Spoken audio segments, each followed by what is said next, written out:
Looking for a fun way to win up to 25 times your money this football season? Test your skills on Prize Picks, the most exciting way to play daily fantasy sports. Just select 2 or more players, pick more or less on their projection for a wide variety of statistics, and place your entry. It's as easy as that. If you have the skills, you can turn $10 into $250 with just a few taps. Easy gameplay, quick withdrawals, and an enormous selection of players and stat options are what make Prize Picks the #1 daily fantasy sports app. Ready to test your skills? Join the Prize Picks community of more than 7 million football fans who have already signed up. Right now, Prize Picks will match your first deposit up to $100. Just visit prizepicks.com/get100 and use code GET100. That's code GET100 at prizepicks.com/get100 for a first deposit match up to $100. Prize Picks, daily fantasy sports made easy. Welcome to the season finale of the Meet the Mancunian podcast, Season 3. I'm Deepa Thomas Sutcliffe, host of the Meet the Mancunian podcast, which introduces listeners to inspirational Mancunians making a difference in the local community. Whether they run a charity or a social enterprise, volunteer or coach others, host a community or go it alone, all my guests have fascinating stories to tell. Sit back, relax, and listen in to Season 3 of the Meet the Mancunian.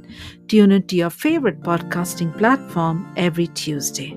Passionate about men's mental health? We hear from Mike Richard, founder, Talk About It Mate, in this episode. I'm delighted to introduce my guest, Mike Richard, founder, Talk About It Mate. Thank you so much, Mike, for joining me today. Thanks for having me. It's great to hear about everything you're doing, so looking forward to that. How did you find your passion for men's mental health first?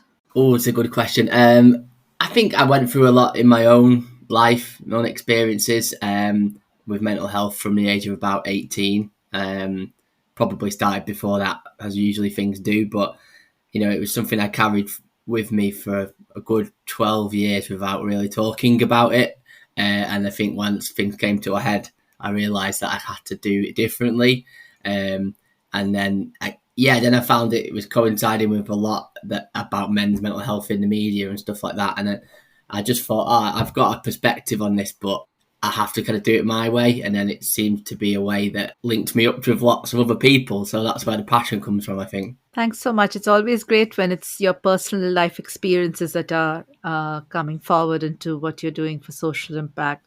Yeah. So then you started Talk About It Mate, and tell us about how that started and what it's all focused on. Yeah, well, having had some problems with my mental health, I was kind of getting back on my feet, and I was about to move to Manchester from London. I'm originally from Manchester, and then I thought I was looking for something to connect, because that's what it's all about, to connect with other people, not necessarily other guys to begin with, just other people who've been through similar things, you know, whether they've had problems with anxiety or whatever.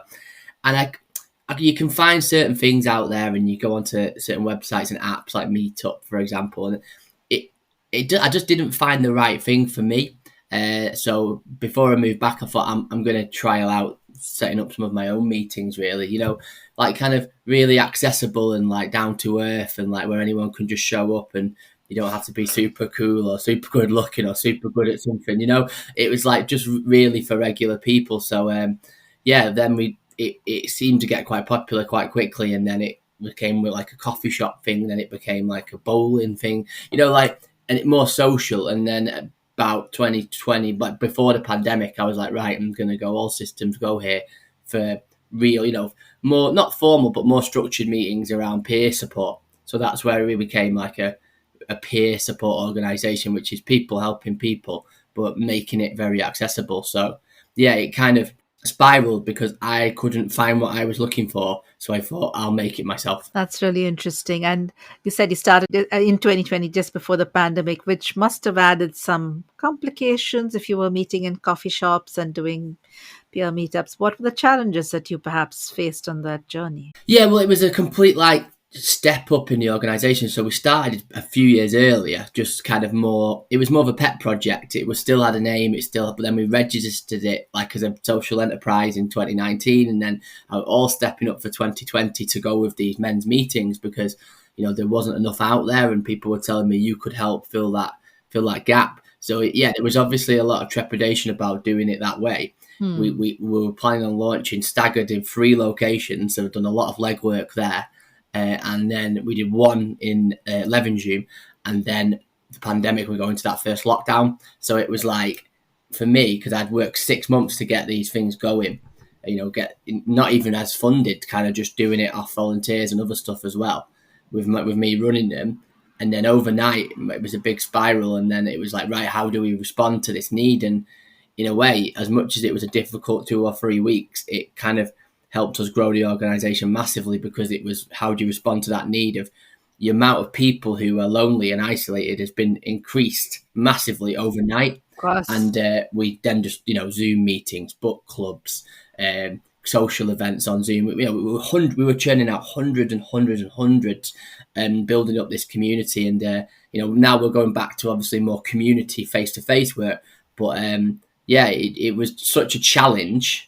Like, there were tears in there from me, I'm not going to lie, but there were also just huge highs, and I've met some wonderful people. So I wouldn't change it really. That's really interesting, because obviously it forced you to go online, and now you're going back to in person. But do you retain an online element in any way to keep it more accessible to people maybe who can't come to your physical location? At the moment, that's kind of fizzled out, just because of the work depends a lot on volunteers, and because people's working patterns have changed and some people have gone back to work. It kind of the interest in that. I think in many ways it's easier to get more people online because there are less barriers, because you just click and come. But I think my ethos was always from the very beginning the kind of power of physical connection. But we also we do occasionally do stuff, like keep in touch with volunteers. I do one-on-ones. I see clients privately online. So it's good to have that. But I think that, especially in the communities where I work, like Salford and some places in East Manchester, there are people who are, you could say, digitally excluded. And they're sometimes the people who really, really need that connection. So if we're getting referrals and funded projects, there's been a shift in how effective we are. I think we can do more. I know I can, when I'm in the room with people, but I also refer loads of people onto online meetings, because I just think there's always going to be a need for that. That's really interesting. Have people's attitudes in any way changed to mental health? Is it more like we referenced media articles? Clearly, during the pandemic, there was a lot more awareness of mental health in general. Do you see any changes in that since you've started getting associated in the area, both informally and more formally? I mean, it's a hot topic. It's one of the biggest topics of our age, and it's obviously engaging men, which is the issue. So be a lot of hashtags. It's okay not to be okay, and then when you have celebrities putting their voice to it, or been through stuff like Tyson Fury, for example, will really engage a lot of the people who like boxing, working classes, and stuff like that. But a lot of people are lending their voice to this thing. I think that there's still a barrier from the raising awareness to actually getting people to, it's all well and good saying let's talk, but where do they go to talk, and what's it like? So there's still we get referrals from people who've been to the doctors and people who come through the connectors in our local areas, but there's a lot of men who could do with it, but aren't still not at that stage where they feel comfortable enough to talk, and there's still a lot of things that prevent people from doing that. So it's on the agenda, it's on the table, but I feel that there's more work to be done. I think some people think it's because it's in the media, it's being solved, and you just have to look at the suicide rates and look what's going to happen this winter. I don't need to really tell you, do it? But with the cost of living and all that, there's going to be people who are seriously struggling. And as always, it's the people who have the least that are going to suffer the most. And your idea of men's mental health, for sports people or people who've got quite a lot in their lives, but there's also people who you'll never see on social media. You'll never see them because they're so cut off and isolated. So I think there's no one way of being a man. And we need lots of organisations in lots of areas to meet these men in different ways. That's really interesting. Do you in any way work with other men's mental health organisations for referrals, or in any other ways to collaborate? Well, yeah, I mean, I think the first thing, just knowing what's out there, really, because signposting is three quarters of the job half the time. So if you've got a guy who is working, for example, and wants an evening group, because we do a lot of stuff in the daytime for people who are out of work or for other reasons. But then if they're like if they're generalising, if they're a sports fan, for example, or rugby, then Andy's Man Club would be a great place to send them. They're like the biggest organisation in the UK. They have all their meetings on a Monday night all over the UK, like lots around rugby clubs and sports stadiums and stuff like that. They're really easy to find and they're really visible on social media because they've got hundreds of volunteers and staff. So like that's one option for men. And in Greater Manchester, you've got other organisations that are not the same as Andy's Man Club, but offer a similar kind of thing in the evenings. And we used to do things like that, but I think we kind of catered for a different demographic. But I think ultimately is just where does the person live, and like what can they realistically get to? Because one of the barriers of anything is that you have to travel really far. The chances of going or accessing the service are lower, and so a lot of men who aren't really into doing things online, like you might say the blokey bloke or whatever. So getting them down to somewhere that's really close to where they live might be one way of getting them in. But yeah, I'm aware of who the ones that I've got a lot of professional links in with, or like I think I would vouch for that service. I'm aware of that, but I think with peer support, you need to find the right thing, because they might not need a mental health group. They might need to play board games in a room. They might need to go running in a running club. And now these things are adding in an element of mental health to themselves too. So as long as there's lots of things going on, the more choice, the better, I think. I like that very much. So it isn't always about just getting the support, but maybe you just want company to do activities that you're passionate about. It's really nice. Oh, what can you tell us about the impact that you made through Talk About It made? Well, this is always a hard one, because when I look at like organisations like ours, of a similar size or bigger, I always think they're much better at capturing what they do, because I just love doing. And then like when you're a one-man band for a lot of the time, it's hard to capture it. But I would say certainly reduced loneliness and isolation. Like we've been measuring that. And then like just by attending a group for 6 or 7 weeks, that massively impacts their feelings of loneliness and isolation, which I think are the gateway to a lot of other things, including mental health problems. So, we could, by measuring things with our feedback forms, we have shown a kind of steady rise in well-being scores across the time. So if a man comes to us for 3 months and his average score is, say, 4 out of 10 at the beginning, he comes out normally with a 6, 7, 8 out of 10 at the end. And this is how we can measure that within a 2-hour period, a 4-week period, a 12-week period. And measurements and evidence are really important. It does take a bit of the love out of it for me, because I'm not that kind of person. However, to show the impact of what we're doing is like, this is what we've achieved. And just lots of things get people coming back again and people engaging. If then somebody was able to engage with another service in that area, so if you're coming for a mental health or a talking service, would they then engage with a gardening group, or would they then engage with a over 50s fitness group or a walking football group? So it's that kind of cross work in the community that really matters, because the impact socially as a social entrepreneur is to say, John is not going to the doctors for the symptoms of his mental health. That's worth £30,000 for Salford, for example, where I live. If you can multiply that on a scale, and I don't like using people as statistics, but ultimately, if somebody's not like the big problem at the moment, or the big talking point, is around medication. So if somebody goes to the doctors with mild anxiety and depression, for example, millions of people out there like that. There's no shame in that. It's that we just put somebody on an antidepressant and send them out of the door, because obviously there's side effects? Or do we couple that with a regular kind of thing in the community, prescribe them a walking group, prescribe them a garden centre or something like that? Because that's the way it's going. Do they actually need the antidepressant? Like, I don't know.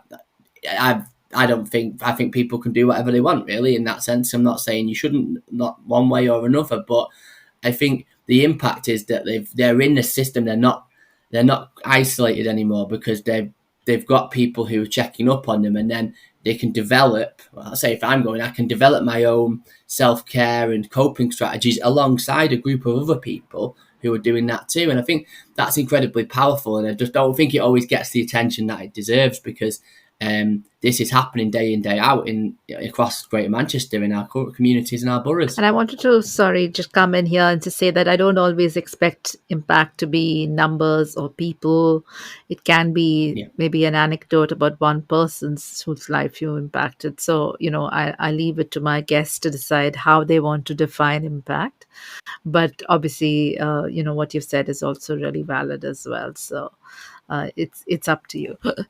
It's not to put anybody on the spot. It's just sometimes when you've got listeners from around the world, I think it's really helpful if they know, so here's this cause, but then this is what the cause is achieving. And I really like what you're saying, that it's not just about the person's, it's all their overall well-being and their overall integration with the community. If they were feeling previously isolated, now they're more integrated. So it's really, really good. Thank you for that, sharing that. How can interested people reach out to you and learn more? You have a podcast, I know. And if you want to talk about your website, social media. If you look up Talk About It Mate or at Talk About It Mate on social media, talkaboutitmate.co.uk. And then the podcast is called Talk About It Mate, and that's on Spotify, Anchor, all of the providers. And we started that really early on. I started that just on my phone, like going interviewing people who I'd met through the coffee shop meetings.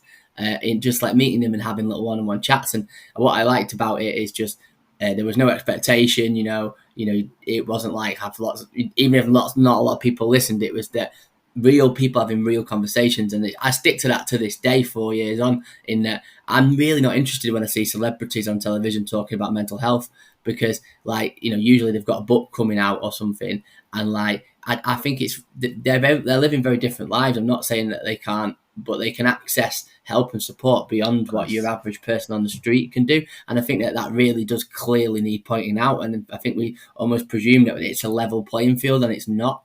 So that was what we did first of all. And then the second one, which was kind of when we went into those first couple of lockdowns, we did over Zoom, was kind of other organisations, a bit like what you're doing now, the unsung heroes of the community, what they're doing. And that's how I developed a lot of good connections there. And then the next one we did, myself and John, one of the guys who come into the community.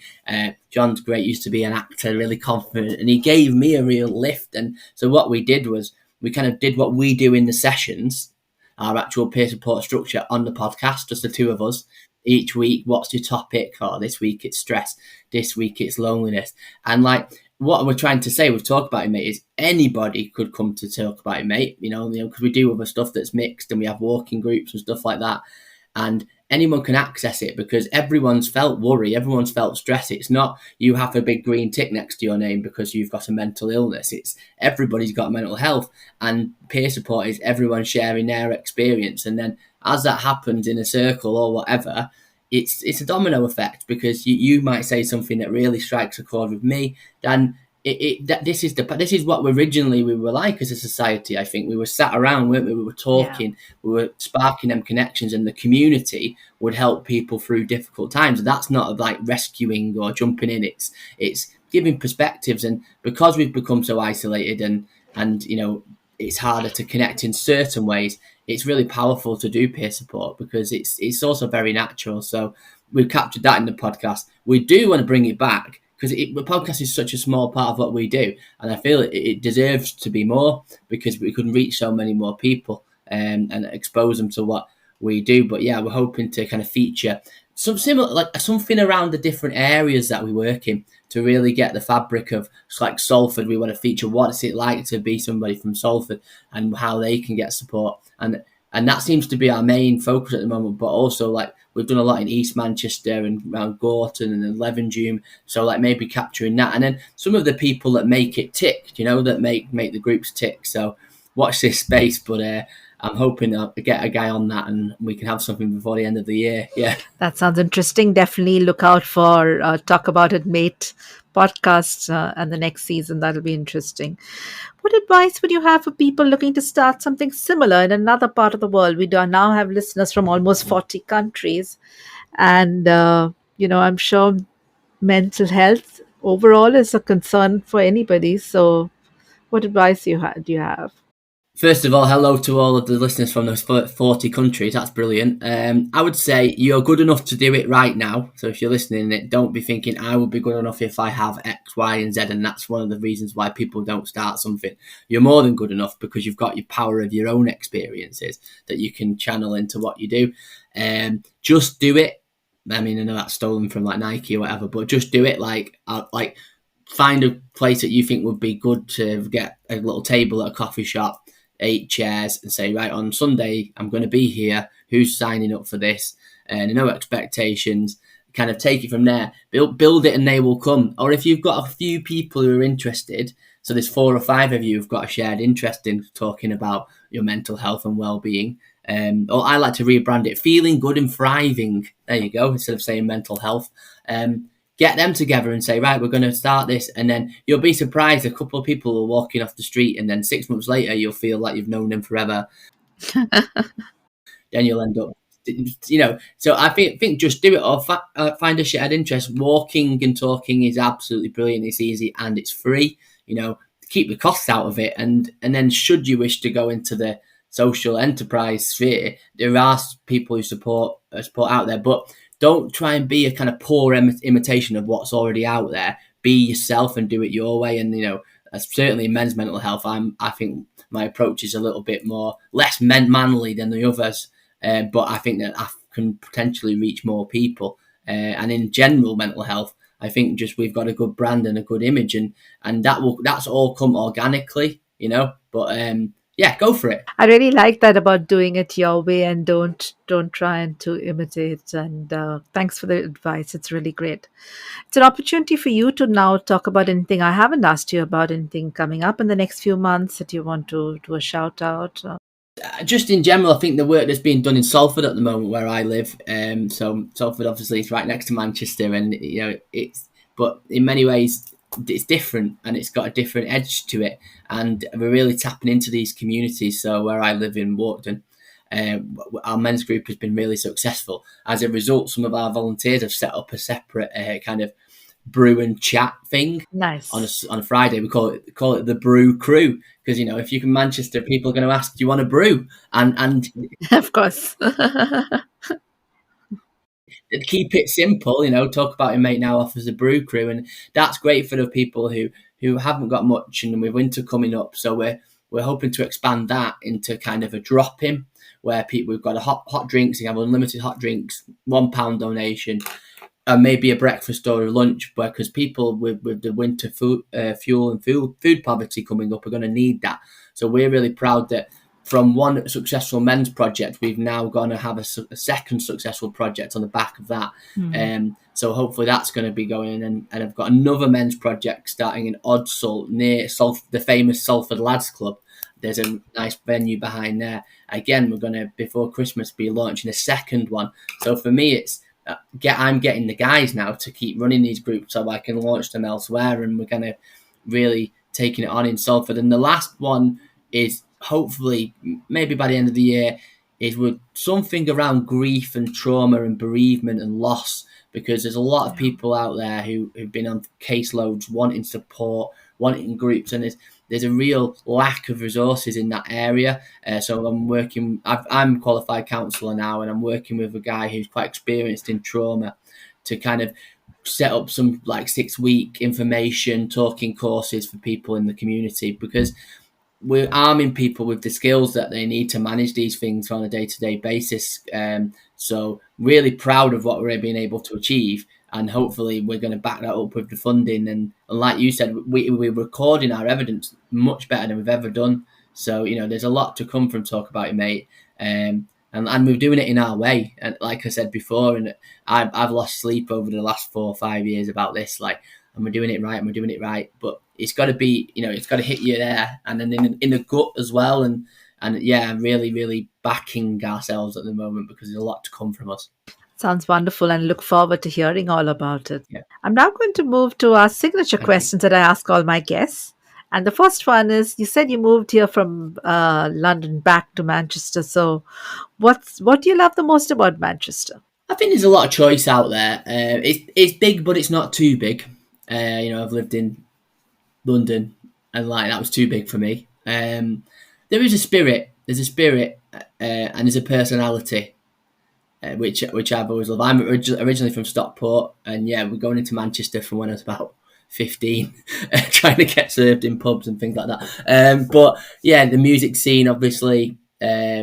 Yeah, there's a spirit though. There's a personality. There's a kind of grit there as well. And if we can manage good mental health while still keeping those things as well, I think we're the best city in the UK. But there's a lot of moving parts. But I'm glad that I've come back to settle, in Greater Manchester and Salford, and hopefully I'll be here for a lot longer. Yeah. Thank you. And where's your favorite place in Manchester? And Greater Manchester's just fine. Oh, it's a tough one. It's a tough one. I mean, going out in Manchester, I used to go to a nightclub called Fifth Avenue and 42nd Street. Those are my favourite places, the best memories I've ever had. But yeah, if I choose a little area, I love Withington. I used to live in Withington. I launched a men's group there for a while. Just good memories. I think it's got like kind of nice. It's got a really nice feel to it. Withington was always one of my favourite places in Manchester. So yeah. All right. So you've got Fifth Avenue from your memories, and you've got Withington. That sounds good. Yeah. What's the most important life lesson you've learned? Kind of like step out your comfort zone, because you've got to make mistakes to learn. And like mistakes aren't like, they're not enders, they're starters. Like I say this to my volunteers and a lot of people out there in the social enterprise sector, is that I'll have made more mistakes than you because I'll have taken more actions than you. And I was somebody who was so scared to take any actions, until I was about 30 and had a mental breakdown, and I had no choice but to start really taking life and grabbing onto it. But I think the failing, it's not failure if you get up, you learn from it, and you don't do it again. It's not being reckless. It's just not everything's going to work out. Like I'm delivering loads of successful groups at the moment, for example. I don't talk about the 6 or 7 groups that I started and no one came to and didn't work. But that's not the point, because I learned from each of those things. And so we're still majority, the stuff we do is successful and works. But there's always going to be stuff that doesn't. And you've got to be brave and courageous enough to try that. Otherwise, you won't get the kind of rewards at the end. If you can't run a group for one person, then you don't deserve to run a group for 10 people, in my opinion.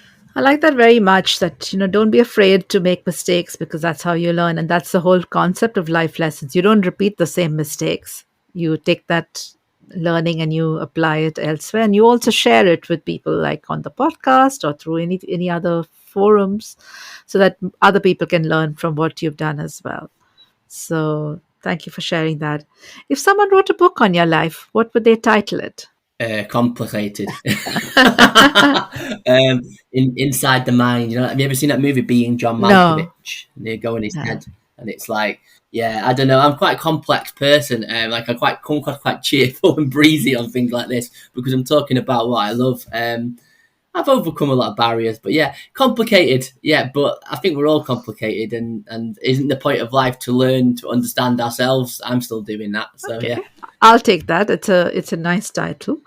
Is there a funny story or something amusing that's happened to you, either at work or in Manchester, that you'd like to share with listeners?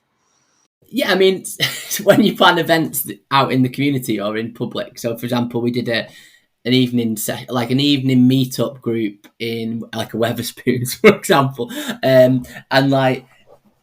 A guy came in, and so I've got a list of people signed up, and I was like, "Oh, have you come?" I'm like, "I'm in session."